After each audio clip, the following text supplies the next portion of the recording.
So starting with the fetal cardiac screening.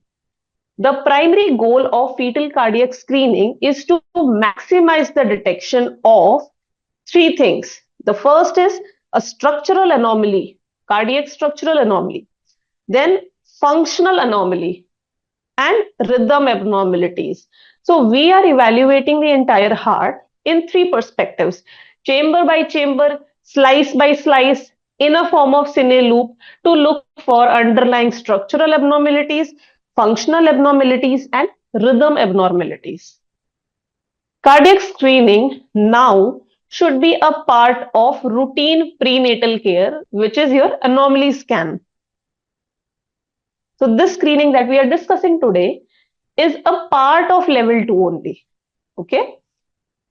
Now, what is the application? Why are we discussing so much? Because it is going to support the identification of those pregnancies that are at risk of genetic abnormalities. And once you pick a finding, it will help in patient counseling, the obstetric decision making, and multidisciplinary care planning. So you know when to involve the pediatric cardiologist, when to involve the neonatologist. So everything will be planned based on your diagnosis. High risk or suspected cardiac cases, they should be referred for detailed fetal echocardiography. So congenital heart disease has a prevalence of about 8.2% per 1,000 live births. So around 8.2 per 1,000 live births is a significant number. And this is highest in patients who have diabetes, pre-gestational diabetes. So diabetes is very commonly associated with congenital heart diseases. Okay.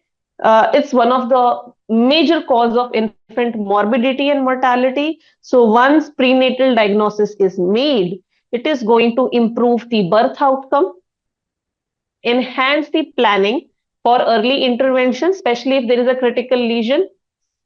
It's going to improve the long-term neurodevelopmental outcomes, ensuring that baby is getting enough oxygen.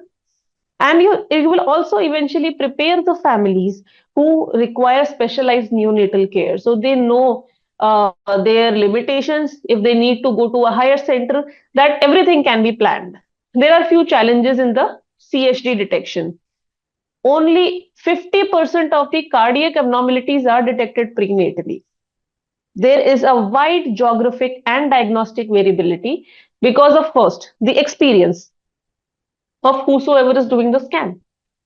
Then the technology that you are accessible. If you have a very old machines, then the picture will not be of that good quality and your diagnosis will be hampered.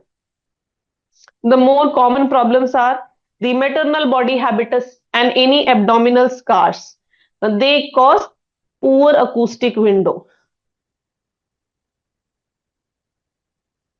Again, the same problem. The picture quality is not clear, the images are not good, and you are not able to make subtle diagnosis. Then the gestational age and the AFI, again, they are dealing with the acoustic window and the fetal position. If it is not in a good position, you will not be able to evaluate the heart clearly. So what are the key elements of fetal cardiac screening? So what is the approach? The first thing is you need to have a clear basic screening protocol in your mind.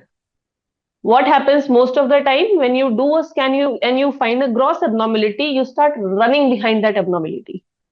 No, we need to follow a basic screening protocol from A to Z. You will not miss even a single step. So starting with determining the fetal situs, no matter how big abnormality is and how easy it looks like this is a book picture. No, you start with determining the fetal situs. Second thing is, after you have determined the fetal situs, you will look for the anatomical landmarks of the standard planes. So whatever plane we are acquiring, there are characteristic anatomical landmarks and each landmark has to be looked for.